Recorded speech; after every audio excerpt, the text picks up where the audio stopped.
pond in a garden can be a beautiful thing, but if you want to keep the mosquitoes away, you'll be needing a few fish.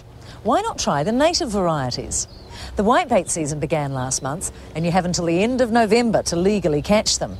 And if you're tired of the fritters, there's always the pond. Mark Leishman's partial to small fish. He's just the man to find out how to stock a pond with native varieties.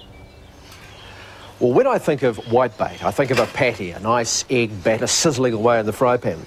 I certainly don't think of them as pets, swimming around in a pool in my garden. There are 2,000 to 3,000 fish in a kilo of whitebait. I know they're a delicacy, but they're also potential pets for your pond, which can grow surprisingly large. Dave Cooper belongs to the New Zealand Native Freshwater Fish Study Group. You could say he's an aficionado of our native species. So Dave, this big guy here, he was once a whitebait? That's correct, Mark, yes. He's a giant cockapoo, or Galaxius argenteus, which is the largest of the whitebait species.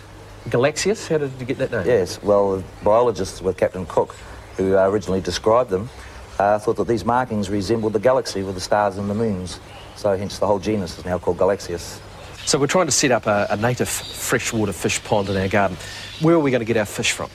Well, you could go whitebaiting and wait several years, probably in this case 10 years for them to go to that size, and you can buy live whitebait in the pet trade, or you can actually go fishing for the adults, although trading in the adults is not legal at the moment. So you're not allowed to buy a native fish? No, you're not, apart from the whitebait. And this is what our little whitebait has grown into, the giant cockapoo. It's good for pools, but will eat anything smaller than its mouth. The inanga and bully species also have big appetites, and they're probably more suitable if you want several fish in your pond.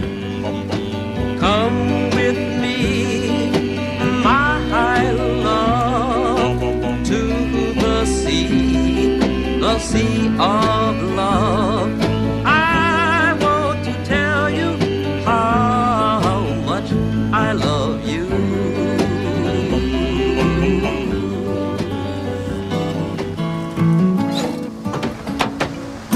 Transporting your fish is also a bit of an art. Obviously, rule number one, don't let them drive. See how well our little friends travelled. Well, they're looking pretty frisky. Anything about the transportation, particularly, Dave? Yes, Mark, it's very important to keep them cool, and a chili pin's very good for that. It's important to have more air than water, so approximately a third water and the rest air. What about the bag? Is it sort of tougher? Or? Yes, it's slightly tougher, but the corners are the most important thing. It's important to have rounded corners. Why is that? Because if you put it down, you'll notice that there's no corners to fold up. Oh, and the fish will invariably go into the corner, and you'll end up with squashed fish. It's amazing. They went straight there, didn't they? So the takeaways are ready to meet the new habitat, eh? That's the one. I'll just grab the other bag. Okay, let's take them home. Okay. Well, Dave, this looks like a good spot to spend your days. You built this? Yes, we built this one about 18 months ago, Mark. And what was here before? Just a big patch of clay, basically. Oh, fantastic. Great effort. So what do we do now? Well, we float the bags to Float the acclimatise bags. the fish. Okay, in you go, girls. So how long did it stay like that? About 10 minutes. Ideally, then you should introduce some water from the pond into the bag to adjust for any difference in water chemistry. Another 10 minutes, let them go. Dave built the pool using a PVC liner.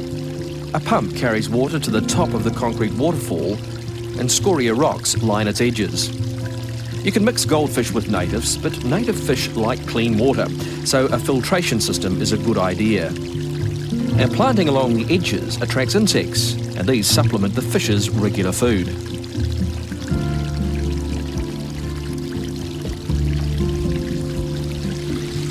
Okay, so it's time to set our native fish free.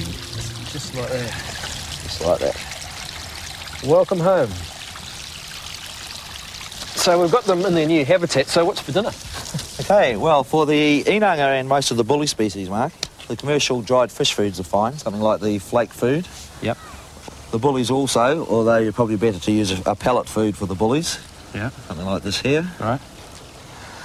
The cockapoo really need live food. So we're talking here earthworms or white worms like this here. Where do you get those from? Well, they're commercially cultured, but they're actually native to Sweden. Sweden? Yeah, exactly. White worms. Everything's blonde in Sweden. And this final one here is what the... Exactly. These are mealworms. Yeah. Which are the larvae of a black beetle. There's one of the beetles right there. Yeah, got you. And how, I mean, you literally just throw a few of these in, Yes. in the day? Yeah. Overfeeding is one of the worst things you can do for your fish. Yeah. But judicious feeding is the answer to it. Like all things, Absolutely. moderation. Now, CC, the cat and official fish fancier, hasn't quite heard of moderation. So the final touch is a net to curb his fishing instincts.